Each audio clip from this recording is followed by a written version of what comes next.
Backstage Pass, Institute of Gaming. For more details, contact 7093965965965.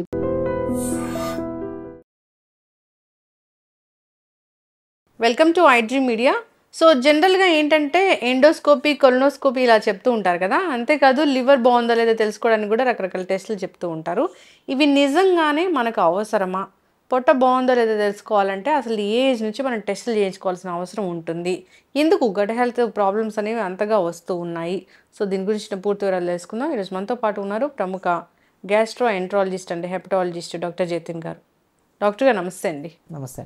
Doctor గారు, ఈ మధ్యకాలంలో ఎవరిని చూసినా కడుపులో మంట, యాసిడిటీ ఇలా చెప్తూ ఉన్నారు. పొట్ట బాగాలేదు అంటే గట్ హెల్తే బాగాలేదని చెప్తూ ఉన్నారు. అది బాగుందో లేదో తెలుసుకోవాలంటే టెస్టులు రాస్తూ ఉంటారు. దాంట్లో ముఖ్యంగా ఎండోస్కోపీ, కొలనోస్కోపీ ఇలా చెప్తూ ఉంటారు కదా. పూర్తి వివరాలండి డాక్టర్ గారు. బాగున్నా బాగాలేకపోయినా అసలు ఒకసారి చేయించుకోవాలా దీన్ని? సో ఫస్ట్ థింగ్ కొలనోస్కోపీ అండి, చాలా ఇంపార్టెంట్. చాలామందికి కోలోన్ అంటే పెద్ద పేగులో పూతలాగా, క్యాన్సర్ లాగా తోని చనిపోవడం జరుగుతుంటుంది చాలా మందికి. రీసెంట్గా కోలోరెక్టల్ క్యాన్సర్ అనేది పెరుగుతుంది ఇయర్ ఆన్ ఇయర్. దాని ఇన్సిడెన్స్ అండ్ ప్రివలెన్స్ కూడా పెరుగుతుంది. సో మనం ఎర్లీ స్టేజ్లో కోలాన్ క్యాన్సర్ని కనిపెట్టాలి అంటే కోలోనోస్కోపీ ఒకటే మనకు solution. That is the best solution. దాంట్లో ఏం చేస్తామంటే ఒక కెమెరాతోని మనం లోపలికి వెళ్ళి పెద్ద పేగులో చూస్తాం. చిన్న చిన్న పాలిప్స్ అంటే కురుపుల్లాగా ఉంటాయి అనమాట. అవి కనబడితే మనం చాలా ఈజీగా సర్జరీ లేకుండా అప్పుడే మనం తీసేయచ్చు మెజారిటీ ఆఫ్ ద పాలిప్స్ని. స్టార్టింగ్ స్టేజ్లో తీసేయడం వల్ల మనం అది క్యాన్సర్గా మారే ముందే మనం తీసేస్తాం. అసలు ఈ పాలిప్స్కి అసలు సిమ్టమ్సే ఉండవు. మనకి కోలాన్ పెద్ద పేగు క్యాన్సర్ వచ్చింది, దానికి సిమ్టమ్స్ వచ్చేదాకా వెయిట్ చేసామంటే ఆల్రెడీ అది చాలా వరకు స్ప్రెడ్ అయి ఉంటుంది. ఎవరైతే మోషన్స్లో బ్లడ్ బరువు తగ్గిపోయి మా దగ్గర తీసుకొని వస్తారో, మేము క్యాన్సర్ చేస్తామో, చాలా మందికి ఆల్రెడీ అది పేగు దాటి స్ప్రెడ్ అయిపోయి ఉంటుంది. చాలా చాలా ఇంక్రీజ్ అవుతుంది. ఎందుకంటే మన డైట్ వెస్టర్నైజ్ అయిపోతుంది, మన ఫైబర్ కన్జంప్షన్ తగ్గిపోయింది, తర్వాత ఫిజికల్ యాక్టివిటీ తగ్గిపోయింది, రెడ్ మీట్ కన్జంప్షన్ పెరిగింది. Lot of our diet and lifestyle factors are responsible for increase in the colon cancer. So యుఎస్లో అయితే ఖచ్చితంగా అందరికీ లక్షణాలు ఉన్నా లేకున్నా కూడా 45 ఏజ్ పైన అందరికీ కొలనోస్కోపీ చేయించుకోవాల్సిందే. మన ఇండియాలో ఎందుకు మరి ఆ రూల్ పెట్టలేదు అని అడిగితే, మన కొలనోస్కోపీ కాస్ట్ వచ్చేసి సమ్వేర్ బిట్వీన్ 6,000 నుంచి 8,000 మధ్యలో ఉండొచ్చు depending on the hospital. But at a national level మనం అందరికీ ఈ రూల్ పాస్ చేస్తే మన దగ్గర అంత ఇన్ఫ్రాస్ట్రక్చర్ లేదు అండ్ కాస్ట్ బెనిఫిట్ అనాలిసిస్ చూసుకుంటే మనకి వర్కౌట్ అవుతుంది అనేది నేషనల్ లెవెల్లో థింకింగ్. అది వాళ్ళ పాయింట్ ఆఫ్ వ్యూ బాగానే ఉంది. But if you look at individual point of view, urban life style, మన సిటీలో ఉన్న మన పాపులేషన్ తీసుకుంటే, రీసెంట్గా పెద్ద కార్పొరేట్ హాస్పిటల్లో జరిగిన స్టడీలో కూడా మన దగ్గర ప్రివలెన్స్ యూఎస్లో కన్నా ఇంకా ఎక్కువ ఉంది. సో సిటీలో ఉన్న వాళ్ళకి అట్లీస్ట్ మనము రికమెండేషన్ ఇవ్వాల్సిందే. And anybody who is above age of 45 we would recommend that you get a colonoscopy done. Better safe than sorry. Colonoscopy అంటే అది కూడా ఎండోస్కోపీ లాగా ఒక కెమెరా ఉంటుంది, అట్లాగే ఉంటుందా? యా, ఆల్మోస్ట్ ఒక 1 సెంటీమీటర్ ట్యూబ్ అండి. దాని ఎడ్జ్లో లైట్, కెమెరా ఉంటుంది, ఫ్లెక్సిబుల్ ట్యూబ్. దానివల్ల పెయిన్ ఏమి ఉండదు, మైల్డ్ డిస్కంఫర్ట్ ఉంటుంది. మనం మలద్వారం ద్వారా లోపలికి వెళ్తాము. టిపికలీ 15 to 20 minutes మధ్యలో పడుతుంది. కొంచెం డిస్కంఫర్ట్ తక్కువ, అంటే డిస్కంఫర్ట్ వద్దనుకుంటే కొంచెం మైల్డ్ అనెస్థీషియా ఇస్తాం. అంటే జనరల్ అనెస్థీషియా ఇంట్యూబేషన్ లా కాకుండా కాన్షియస్ సెడేషన్, వెంటనే మీకు మళ్ళీ మేలుకు వచ్చేస్తుంది. 20 minutes లో ప్రొసీజర్ అయిపోతుంది. మలద్వారంలో వెళ్ళి మొత్తం పెద్ద పేగు అంతా చూసి వచ్చేస్తాం. ఓకే, దీంట్లో ఏమేమి తెలుసుకోవచ్చు అసలు ఈ కొలనోస్కోపీలో?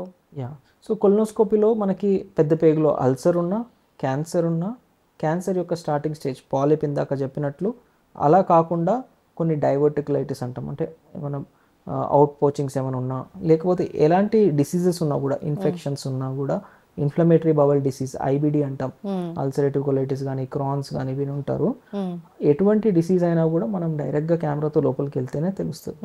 చాలా మంది అడుగుతారు, మనం కొలనోస్కోపీ అయితే వద్దు, భయపడతాను, అది ఏంటో అనేది తెలియకుండా వేరే ఏదైనా చేయొచ్చు అంటే స్కాన్ చేయొచ్చు. కానీ స్కాన్ లిమిటేషన్స్ ఉంటాయి అనమాట. చాలా అడ్వాన్స్ స్టేజ్కి వెళ్ళిన తర్వాతనే మనకి స్కాన్లో పికప్ చేయగలుగుతాం.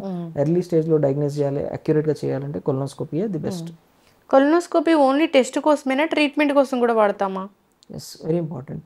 కొలనోస్కోపీలో మనము ఒకవేళ సపోజ్ మనకి బ్లీడింగ్తో వచ్చారనుకోండి, ఒకవేళ అక్కడ ఎక్కడన్నా ఆర్టరీ నుంచి బ్లీడింగ్ అవుతుంది అనుకోండి, మనం కొలనోస్కోపీ ద్వారా ఎక్కడి నుంచి బ్లీడింగ్ అవుతుందో చూసి అక్కడ మనం ఆపేయగలుగుతాం. క్లిప్ వేయడం కానీ, కరెంట్తో దాన్ని బర్న్ చేయడం కానీ, అలా చేయడం వల్ల మనం ట్రీట్మెంట్ ఆఫర్ చేస్తున్నాం. వాళ్ళకి కడుపు కోసి ఆపరేషన్ చేసి అది బ్లీడింగ్ని ఆపాల్సిన అవసరం లేదు. ఇప్పుడు మనకున్న అడ్వాన్స్ టెక్నిక్స్ ద్వారా కొలనోస్కోపీ ద్వారానే బ్లీడింగ్ ఆపొచ్చు, చిన్న polyps, pre cancer stage, early స్టేజ్లో ఉన్న క్యాన్సర్స్ని మనము ఈఎస్డి, ఈఎంఆర్ అనే పద్ధతుల్లో పూర్తిగా సర్జరీ, ఎండోస్కోపిక్ సర్జరీ చేసేయచ్చు without any cut on skin, that to with very minimal. అదే రోజు మనం డిశ్చార్జ్ కూడా చేసి ఇంటికి పంపించచ్చు. సో అలా కాకుండా ఈవెన్ ఒకవేళ డైవర్టికులర్ బ్లీడింగ్స్ కానీ చాలా మల్టిపుల్ అప్లికేషన్స్ ఉన్నాయన్నమాట. మనం ఒకవేళ ఇంటెస్టైన్ అనేది బ్లాకేజ్ అయింది అనుకోండి, మనం మెటల్ స్టెంట్ వేసి దాన్ని ఓపెన్ చేయొచ్చు. ఒకప్పుడు మనం ఇట్లా బ్లాకేజ్ ఉంటే కట్ చేయడమే సొల్యూషన్. సో కొన్ని కండిషన్స్లో స్టెంట్ వేసి దాన్ని మనం పెద్ద చేయొచ్చు దారిని. సో స్టెంట్ ఇట్లాంటి చాలా చాలా ట్రీట్మెంట్స్ అవైలబుల్ ఉన్నాయండి. ఇప్పుడు పెద్ద పేగు హెల్దీగా ఉంది అంటే ఎట్లా ఉంటుంది, బాగాలేదు అంటే ఎలాంటి లక్షణాలు కనిపిస్తాయి? సో మనం యాజ్ అ బ్లాంకెట్ రికమెండేషన్ అందరూ ఒకవేళ కొలనోస్కోపీ స్క్రీనింగ్ చేయించుకోలేకపోతే there are some high risk features అనమాట. ఈ లక్షణాలు ఉన్న వాళ్ళు మాత్రం కొలనోస్కోపీ చేయించుకుంటే చాలా బెటర్. ఎవరు అంటే చాలా కాలంగా మలబద్ధకంతో బాధపడుతున్న వాళ్ళు, రీసెంట్గా ఇంకా సివియారిటీ పెరగడం కానీ, లేకపోతే మీరు యూజ్ చేసే నార్మల్ లాక్సేటివ్స్తో రెస్పాన్స్ లేకపోవడం కానీ, కొన్ని అలారం సిమ్టమ్స్ అంటాం. అలారం సిమ్టమ్స్ అంటే బరువు తగ్గిపోవడం ఇన్వాలంటరీగా, తర్వాత మోషన్లో బ్లడ్ వస్తే మాత్రం, తర్వాత కడుపులో విపరీతమైన నొప్పి కానీ, వాంతులు కానీ, వేరే ఎటువంటి ఫీచర్స్ ఉన్నా అప్పుడు మనం కొలనోస్కోపీ చేసి చూడడం బెటర్. అండ్ బ్లీడింగ్తోనే చాలామంది వస్తూ ఉంటారు. Majority of the cause for bleeding is piles కానీ లేకపోతే ఫిషర్ కానీ ఉంటుంది, అర్షమూలలు కానీ. మనము దాన్ని క్యాన్సర్ వల్ల బ్లీడింగా లేకపోతే అల్సర్ వల్ల బ్లీడింగా అని ఎలా డిఫరెన్షియేట్ చేయడం అనేది చాలా ఇంపార్టెంట్. సో మనకి పైల్స్ కానీ ఫిషర్తో అలా బ్లీడింగ్ వచ్చినప్పుడు చాలా కొద్దిగా వస్తుంది, మోషన్ పైన సపరేట్గా దాన్ని స్మియర్ చేస్తూ కానీ అతుక్కొని కానీ వస్తుంది, చాలా స్మాల్ క్వాంటిటీలో వస్తుంది. మోషన్ వెళ్ళిన తర్వాత చుక్కల్లాగా పడడం కానీ అట్లా ఉంటుంది. కొంతమందికి మోషన్ వెళ్ళే దగ్గరలో వాపు కానీ కొంచెం పెయిన్ కానీ వెళ్ళేటప్పుడు ఉండొచ్చు. ఇవి కామన్ సిమ్టమ్స్.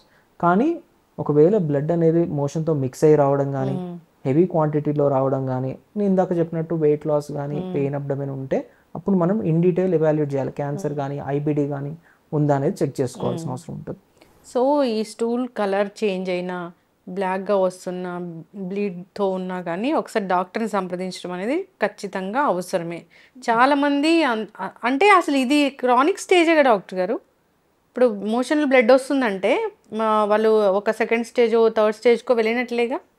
అంటే కారణాన్ని బట్టి, అంటే కొన్ని ఏమో క్యాన్సరస్ రీజన్స్ ఉంటాయి, నాన్ క్యాన్సరస్ రీజన్స్ ఉంటాయి. క్యాన్సరస్ రీజన్ అంటే మనం ఇగ్నోర్ చేసామంటే అది స్టేజ్ పెరుగుతూ పోతుంది. నాన్ క్యాన్సరస్ రీజన్స్ అంటే ఇప్పుడు పైల్స్ కానీ ఫిషర్ కానీ ఉన్నా సరే మనం సిమ్టమాటిక్ ట్రీట్మెంట్ తీసుకున్న తగ్గిపోతుంది అంటే పర్వాలేదు. బట్ ఇది కాకుండా ఐబిడి, అల్సరేటివ్ కొలైటిస్ లాంటి డిసీజెస్ ఉన్నప్పుడు ఆ అల్సర్స్ అనేవి పెరుగుతూ పోతాయి మనం ఒకవేళ ట్రీట్మెంట్ ఇగ్నోర్ చేస్తే. సో ఎప్పుడైనా కూడా బ్లాక్ మోషన్స్ వస్తే ఇంకా డేంజర్, అంటే అల్సర్ ఉందని మనకి ఇండికేషన్ అనమాట. హెయిర్ లాగా బ్లాక్ వస్తే, బ్రైట్ రెడ్ బ్లడ్ హెవీ క్వాంటిటీలో వచ్చినా కూడా ఎంత ఎర్లీగా మనము కొలనోస్కోపీ చేయించుకుంటే అంత బెటర్ అండి. డాక్టర్ని సంప్రదించడం అనేది ఖచ్చితంగా చేయాల్సింది. చాలామంది ఇంకా దానికోసం రకరకాల హోమ్ రెమెడీస్ పాటిస్తూ ఇంకా దాన్ని ప్రొలాంగ్ చేస్తూ ఉంటారు. దానివల్ల ఇష్యూ అనేది పెద్దగా అవుతుంది. ఇంకా అసలు కొలనోస్కోపీ అంటే భయాన్ని మనం నిర్మూలించాలి. అది అంటే తెలియని భయం అనమాట, ఫియర్ ఆఫ్ అన్నోన్ ప్రొసీజర్, అదేదో సర్జరీ ఏమో నాకు ఎందుకు అనే భయాన్ని మనం తొలగించాలి. It's a very safe procedure. Complication risk అనేది హార్డ్లీ ఉంటుంది. And it will be done in 20 minutes. You can go back home. ఆ రోజు అసలు భయపడాల్సిన అవసరం లేదు. ఇప్పుడు ఒక 40-45 years వస్తే జనరల్గా మనం హార్ట్ చెకప్లు, బీపీలు, షుగర్లు ఎలా చెక్ చేయించుకుంటామో ఇది కూడా మన పెద్ద పేగు బాగుందా లేదా అనేది కొలనోస్కోపీ ద్వారా చేయించుకోవడం అవసరమే డాక్టర్ గారు. ఖచ్చితంగా అండి. అంటే మన క్యాన్సర్ ఉందా లేదా అని కనిపెట్టడం ఎంత ఇంపార్టెంటో ఇప్పుడు అందరికీ ప్రజలకు తెలుసు. సో ఎర్లీ స్టేజ్లో కనిపెట్టాలి, మనం దాన్ని నిర్మూలించాలి అంటే కొలనోస్కోపీ 45 years తర్వాత చేయడం బెటర్. చక్కగా చెప్పారు డాక్టర్ గారు. ఇంకా ఎండోస్కోపీ అంటే జనరల్గా అసలు భయం వేస్తూ ఉంటుంది. అదొక పెద్ద పైప్ ఉంటుంది, దానికి ఒక కెమెరా ఉంటుంది, వెళ్ళేటప్పుడు నొప్పి వస్తూ ఉంటుంది, ఇలా చెప్తూ ఉంటారు. అసలు ఎండోస్కోపీ అనేది ఎందుకు అవసరం? చేయించుకుంటే నిజంగానే అంత పెయిన్ఫుల్గా ఉంటుందా? ఆ రోజంతా హాస్పిటల్లోనే ఉండాలా? దీనివల్ల అసలు ఏం రూల్ అవుట్ చేయగలం మనం?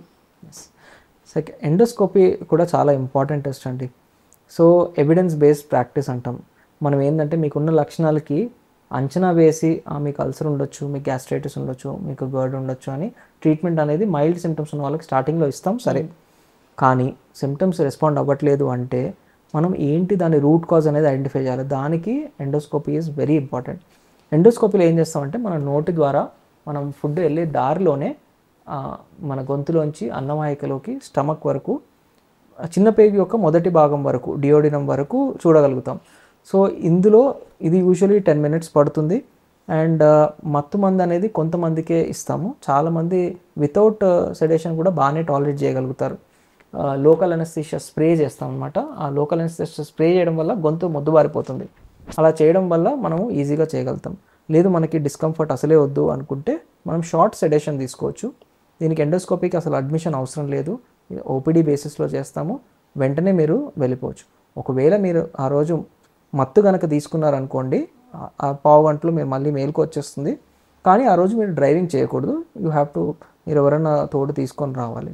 దీంట్లో మనం ముఖ్యంగా చూసేది ఏంటి అంటే ఇప్పుడున్న గ్యాస్ట్రిక్ సమస్యలు, కడుపులో మంట, ఉబ్బరము, ఛాతీలో మంట, పుల్లని తేన్పులు, దీనికి రూట్ కాజ్ అనేది కనిపెడతాం. ఏమై ఉంటుంది దీనికి రూట్ కాజ్ అంటే స్టమక్లో అల్సర్ ఉండొచ్చు. తర్వాత హైటస్ హర్నియా అంటాం. అంటే అన్నవాహికకి కడుపుకి మధ్యలో ఉన్న వాల్వ్ ఫంక్షన్ లూజ్ అవుతే అప్పుడు యాసిడ్ అనేది కడుపులోంచి ఛాతిలోకి వెళ్తుంది.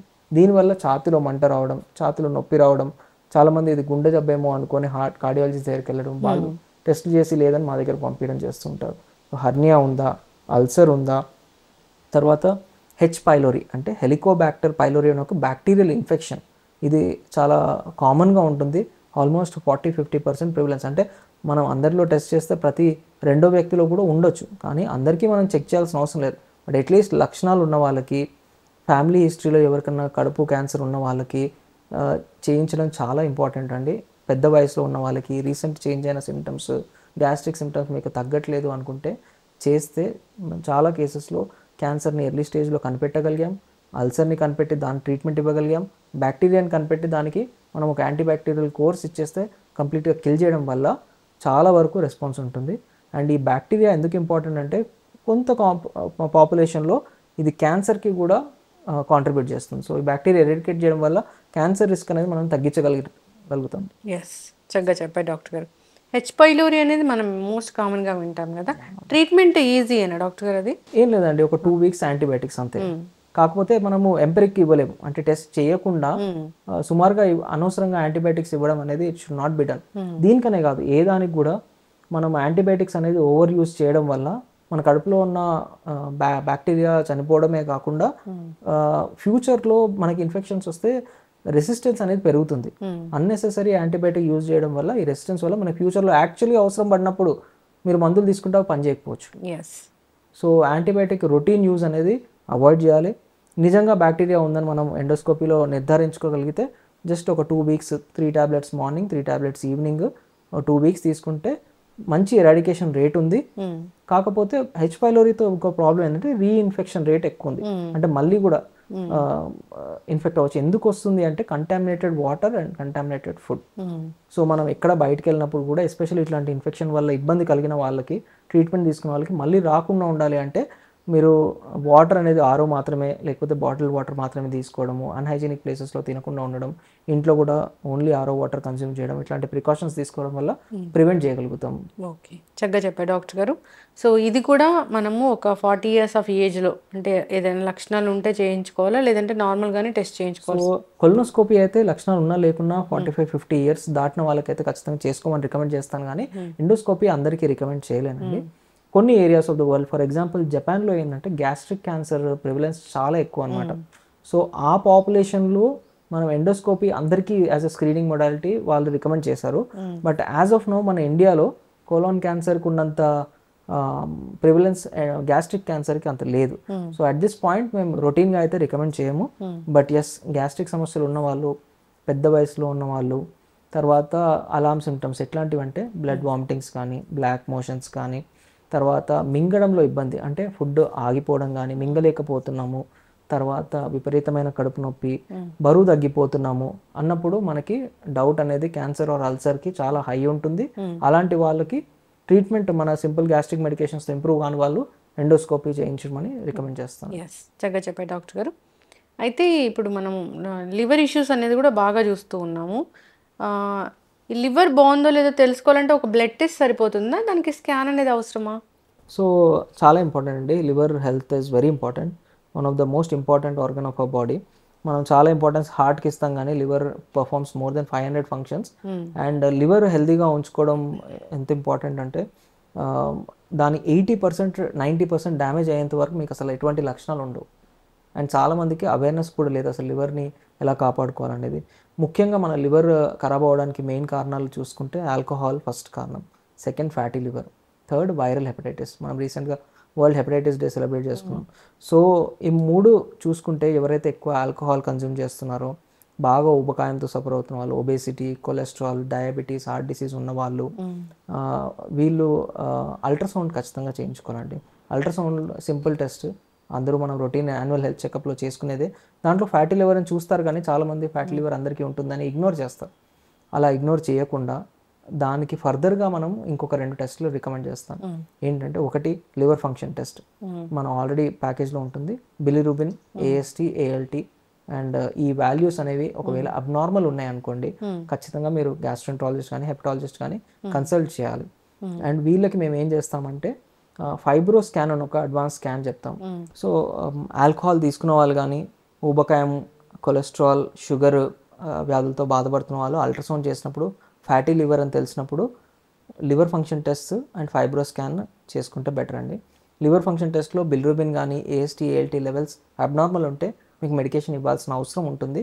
అండ్ ఫైబ్రో స్కాన్లో ఏం చూస్తామంటే, ఫైబ్రో స్కాన్ అంటే అల్ట్రాసౌండ్ లాంటి స్కానే, జస్ట్ మనకు బయట నుంచి పెట్టి చేసేది.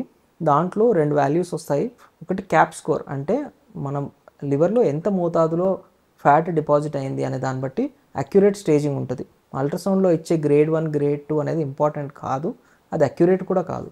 సో మన ఫైబ్రో స్కాన్లో చేసేది చాలా అక్యురేట్ ఉంటుంది. దాంతోపాటు లివర్లో ఎప్పుడైనా కొవ్వు పేరుకుంటే ఆల్కహాల్ వల్ల కానీ ఒబేసిటీ వల్ల కానీ, ఆ కొవ్వు అనేది కొంతమందిలో ఇన్ఫ్లమేషన్ కాజ్ చేస్తుంది, అంటే డ్యామేజ్ చేస్తుంది లివర్ని. డ్యామేజ్ చేసినప్పుడు లివర్ ఎంజైమ్స్ అనేవి పెరుగుతాయి. బాడీ హీల్ చేయడానికి ట్రై చేసినప్పుడు అది మానుకుంటుంది. మానినప్పుడు ఏమవుతుంది, మన పుండు మానితే స్కారింగ్ అయిపోతుంది కదా, అలా లివర్లో చాలా ఏళ్ళ కొద్ది స్కారింగ్ అవుతే లివర్ పర్మనెంట్ డ్యామేజ్ అయిపోతుంది. దాన్నే మనం లివర్ సిరోసిస్ అంటాం. అది ఒక్కసారి మన లివర్ సిరోసిస్ స్టేజ్కి వెళ్ళిందంటే రివర్స్ తీసుకురావడం అసాధ్యం. అప్పుడు మనకున్న ఏకైక మార్గం లివర్ ట్రాన్స్ప్లాంటేషన్. మనం ముఖ్యంగా సిరోసిస్ అయ్యి కాంప్లికేషన్ వచ్చేంత వరకు మనకి గుర్తించలేము మన లివర్లో డ్యామేజ్ అవుతుందని, ఇలా ఇన్ఫ్లమేషన్ అవుతుందని, ఎందుకంటే దానికి లక్షణాలే ఉండవు. సో మనం టెస్ట్ చేసినప్పుడు లివర్ ఫంక్షన్ టెస్ట్లో ఎంజైమ్స్ పెరిగుంటే డ్యామేజ్ అవుతున్నట్టు.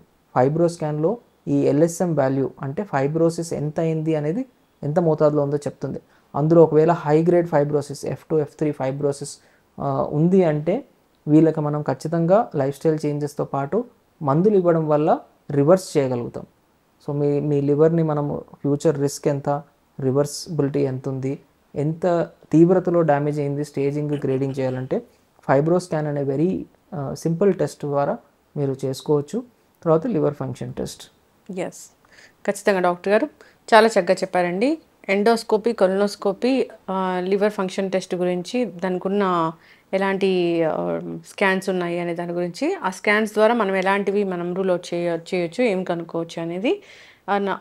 నాన్ ఆల్కహాలిక్ ఫ్యాటీ లివర్ అనేది కూడా ఈ మధ్యకాలంలో చాలామందిని ఇబ్బంది పెడుతుంది. ఎందుకు వస్తుంది డాక్టర్ గారు అసలు అది?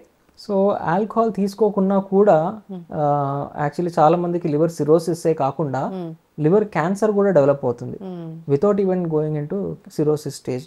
అండ్ చాలా మంది మమ్మల్ని అడిగే క్వశ్చన్, అసలు నాకు క్యాన్సర్ ఎలా వచ్చింది, నేను అసలు ఆల్కహాల్ తీసుకున్న నా లివర్ ఎలా చెడిపోయింది అని పెద్ద క్వశ్చన్.